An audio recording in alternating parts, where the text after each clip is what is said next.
Welcome to our channel. నమస్కారం. బోమన కరుణాకర్ రెడ్డి తిరుపతి మాజీ MLA.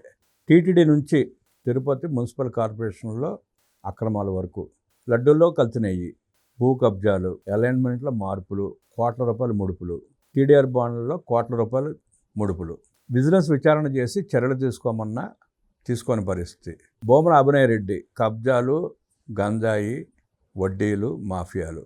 అతని మీద కూడా విజిలెన్స్ చర్యలు తీసుకోమన్నా మున్సిపల్ శాఖ చర్యలు తీసుకునే పరిస్థితి. బోమన కరుణాకర్ రెడ్డి కుటుంబం మీద చర్యలు తీసుకునే అవకాశం ఉందా లేదా తెలుసుకునే ప్రయత్నం చేద్దాం. విశ్లేషణ మనతో పాటు ఉన్నారు ప్రముఖ ఆర్థిక రాజకీయ సామాజిక విశ్లేషకులు అడ్స్మల్ శ్రీనివాసరావు. వారిని మనం విశేషాలు తెలుసుకుందాం. నమస్తే సార్. నమస్కారం అండి. బోమన కుటుంబం మీద అనేక ఆరోపణలు ఉన్నాయి. టీటీడీ కల్తీ నెయ్యి దగ్గర నుంచి టీడీఆర్ బాండ్లు, ఇప్పుడు అలైన్మెంట్ మార్పుల కోసం ₹1,00,00,000 ముడుపులు తీసుకున్నారని విజిలెన్స్ విచారణ జరిపి స్పష్టం చేసింది. చర్యలు తీసుకోమని సిఫార్సు చేసిన మున్సిపల్ శాఖ చర్యలు తీసుకోవట్లే. అంటే ఆ కుటుంబాన్ని అంటే వదిలేస్తారంటారా? చర్యలు తీసుకునే అవకాశం ఏమైనా ఉందా? అంటే ఇక్కడ మీకు ఎలా కనిపిస్తుందంటే, ఇప్పుడు మనం ఏం మాట్లాడినా ప్రభుత్వం ఒక ప్రజాస్వామ్యత ప్రభుత్వం ఉంది. జగన్మోహన్ రెడ్డి లాంటి అరాచకవాదులు కాదు, ఒక విజనరీ లీడర్, ఒక ప్రభుత్వాధినేతగా ఉన్నాడు. ఇలాంటి సంఘ విద్రోహుల పట్ల, అవినీతి పరుల పట్ల కఠినంగా వ్యవహరించే వ్యక్తి మన ముఖ్యమంత్రిగా ఉన్నారు. కాబట్టి డెఫినెట్గా చర్యలు ఉంటాయి. అయితే అడ్డగోలుగా మాత్రం ఉండవని మనకు అర్థమవుతుంది. అయితే ప్రభుత్వాధినేత, ప్రభుత్వంలో కూటమి ప్రభుత్వం ముందు అనేక సవాళ్ళు ఉండటం వల్ల ఇప్పుడు నేను సమర్థించినట్టు ఉంటుంది ఇది. కానీ ఎవరికీ సంతృప్తికరంగా లేదండి ఈ చర్యల విషయంలో. చంద్రబాబు నాయుడు గారు, పవన్ కళ్యాణ్ గారు, లోకేష్ గారు వీళ్ళందరూ కష్టపడుతున్నారు, పెట్టుబడులు తీసుకొస్తున్నారు, రాష్ట్రాన్ని ముందు తీసుకెళ్లే ప్రయత్నం చేస్తున్నారు. ఇవన్నీ ఉన్నాయి, కరెక్టే. కానీ ఈ దొంగల పట్ల వాళ్ళు ఉదాసీనంగా ఉన్నారు అనిపిస్తుంది. చట్టాన్ని విడిచిపెట్టారు అనుకుంటలేదు జనం. చట్టాన్ని తన పని తను చేసుకోమని విడిచిపెట్టారు. వీళ్ళు మంచి ప్రభుత్వం, వీళ్ళు మంచివాళ్ళు, ప్రజాస్వామ్యతంగా ఉన్నారు, రూల్ ఆఫ్ లా పాటిస్తారు, లా బైండ్ సిటిజన్స్ అని అనుకుంటలేదు జనం. ఇలా వదిలేస్తున్నారు వీళ్ళని అనుకుంటున్నాను. జగన్మోహన్ రెడ్డి హయాంలో మనం ఏం చేయలేం, ఇలా అరుచుకుంటాం, మీరు డిమాండ్ చేయడం. ఇప్పుడు కూడా అలాగే డిమాండ్ చేసి పరిస్థితి దరిద్రం పట్టింది అనుకుంటాం. ఎందుకంటే బోమన కరుణాకర్ రెడ్డి అన్నవాడు స్వయంగా అతను 2,000 మంది నా మనుషులు ఉన్నారని చెప్పాడు టీటీడీలో. తిరుమల తిరుపతి దేవస్థానంలో జరుగుతున్న ప్రతి అవకతవకకే వాళ్లే బాధ్యులు. అక్కడ అంతకుముందు లడ్డూలో కల్తీ జరిగిన, నకిలీ నెయ్యి వాడిన, పరకామణిలో దొంగతనం జరిగిన, అది రుజువైపోయి దొరికిన ఇన్సిడెంట్లు. తిరుపతిలో తొక్కిసలాటకి కారకులు, రోడ్డు మీద శనీశ్వరుడు స్వామి విగ్రహం, మద్యం మాంసం తీసుకోవటం, వీడియోలు తీసి అలర చేయటం, ఉకులాదేవి కాటేజ్ దగ్గర మద్యం బాటిల్స్ పెట్టి వీళ్ళే డ్రామా ఆడటం, ఇలాంటి అనేకం.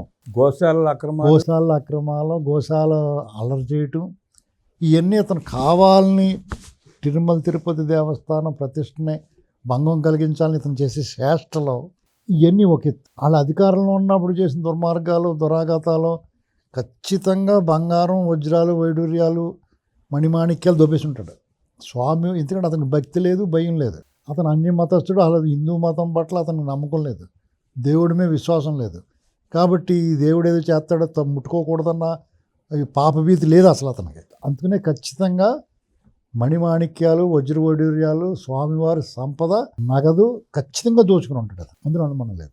ఏమండి, అలాంటి ఇతను 2 సార్లు చైర్మన్గా ఉన్నాడు, పాలక మండలి అధ్యక్షుడిగా ఉన్నాడు టీటీడీకి. అది మన దురదృష్టం. ఇతను మహాపాపాత్ముడు. కలియుగంలో పాపాత్ముడు పాపం బద్దలవడానికి ఎంత సమయం పట్టడం అనేటువంటిది వైచిత్రి. ఇదొక విచిత్రం. ఖచ్చితంగా బద్దలవుద్ది. అతను కొడుకు రౌడీయిజం కింద తిరుపతిలో, తిరుమలలో ఆ రకంగా చేస్తే, తిరుపతిలో వాళ్ళిద్దరూ చెయ్యని దురాఘాతం లేదు. మీరు ఇందా చెప్పిన రోడ్లు విషయంలో 1,000 కోట్లు చేతులు మారి ఆ లైన్లు అవి మార్చడం, భూ కబ్జాలు, సెటిల్మెంట్లు తీసుకెళ్ళి కొట్టేయటం, గంజాయి అమ్మకాలు, వీళ్ళ అనుచరులే మొత్తం అంతా. అన్ని మాఫియా కింద తయారు. ₹10 వడ్డీలు, ₹20 వడ్డీలు, వడ్డీ వ్యాపారాల్లో ప్రజలను పీడించి తినడం, ఇలాంటి అన్ని అరాచకాల్లోనూ ఆరితేరిపోయి వాళ్ళు ఒక డాన్లుగా, మాఫియాగా మారిపోయి ఉన్నారు. ఏ రాజకీయ పార్టీ నాయకుడు కూడా వీళ్ళ మీదకి వెళ్ళలేని పరిస్థితిలో ఉన్నారు. అన్ని రాజకీయ పార్టీలు వీళ్ళ తొత్తుల్ని, వీళ్ళ బూట్లు లాక్కొని కొంతమందిని పెట్టుకుని వాళ్ళకి ఆర్థిక సాయం చేస్తారో లేకపోతే ఏమైనా సప్లై చేస్తారో తెలియదు. కానీ వాళ్ళందరూ ఇతన్ని కాపాడడానికి చాలామంది ఉన్నారు ఏదో రూపంలో. కాబట్టి ఇప్పుడు కూటమి ప్రభుత్వ అధిష్టానం అప్రమత్తంగా వ్యవహరించి ఇటువంటి చీడ పురుగుల్ని ఏరి పారేయకపోతే రాబోయే రోజుల్లో ఇవాళ ఇప్పుడు దాదాపు సమీప భవిష్యత్తులో వాళ్ళకి ఏం ఇబ్బంది ఉండదు. కానీ 10 ఏళ్ళు 5 ఏళ్ళతో అయిపోలేదు కదా.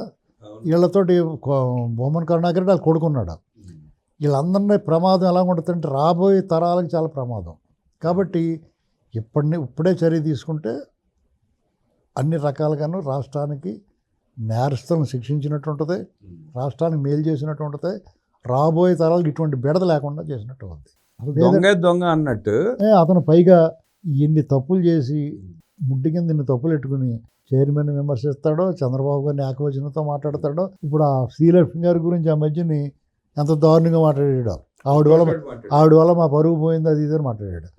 అదే పార్టీకి చెందిన శాసనసభ్యుడేమో ఆవిడకేమో పోస్టింగ్ ఇవ్వలేదని బాధపడ్డాడు. అసలు వాళ్ళు మీకు వైసీపీ పార్టీ అంటేనే దొంగల ముఠాయే కాకుండా ఒక్కొక్కరితో ఒక్కొక్క రకమైన వెర్రి, ఒక్కొక్కరికి ఒక్కొక్క రకమైన పిచ్చి.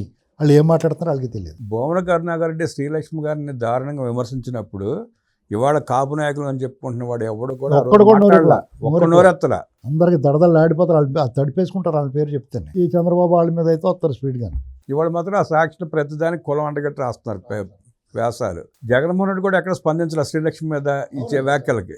ఏమైనా బొమ్మన కరుణాకర్ రెడ్డి చాలా పవర్ఫుల్గా మారిపోయాడు. మనకు తెలియట్లేదు, ఎర్రోళ్ళ కనపడుతున్నాడు. కానీ వాడు మాట్లాడే మాటలు అది చూస్తుంటే ఇప్పుడున్న కూటమి ప్రభుత్వం కూడా అతను ఇప్పుడు టచ్ చేయలేదంటే మరి అతను వెనకాల ఎవరున్నాడు అనేటువంటిది కొంచెం ఆలోచించాలి, లోతుగా చూడాల్సిందే. ప్రభుత్వం విచారణ చేయమంది, విచారణ చేసి ఇప్పుడు పరకామణి విషయంలో అతని పాత్ర స్పష్టంగా కనపడుతుంది.